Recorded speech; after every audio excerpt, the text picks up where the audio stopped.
2011-12 master பிளான்ல என்ன சொல்றாங்க?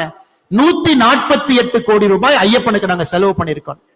ஐயப்பனை பார்க்க போகும் பொழுது ஒரு ரோடு, ஒரு பிரிட்ஜ், ஒரு டிட்ஜ், ஒரு கான்கிரீட் இதெல்லாம் போட்டு ஐயப்பனுடைய கணக்கில் எழுதிட்டு போறாங்க. ஆனா ஐயப்பன் மட்டுமே சபரிமலையினுடைய வருமானத்தை பாருங்க. 2024-25 சபரிமலையினுடைய வருமானம் 441 கோடி. 2023-24 360 கோடி. 2022-23 301 கோடி. கடந்த 3 ஆண்டுகள்ல மட்டுமே சபரிமலையினுடைய வருமானம் 1300 கோடி ரூபாய்.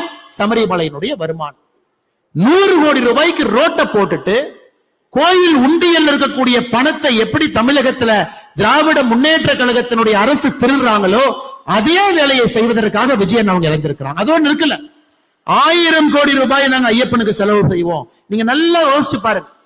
தமிழ்நாட்டில் 2021 திமுக தன்னுடைய தேர்தல் அறிக்கை election manifesto, DMK government in 2021 said, when we come to power, we will spend 1000 crore for renovation of Hindu temple.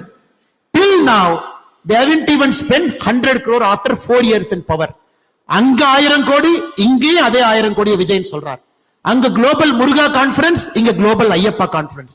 எப்படி 2 திருடர்கள், ஒருத்தர் பிக் பாக்கெட்ல கையில இவரு, இன்னொரு பிக் பாக்கெட்ல அவரு, எப்படி 2 நபர்கள் சேர்ந்திருக்கின்றார்கள் என்பதை தெள்ள தெளிவாக நாம் இங்கே பார்க்க முடியும்.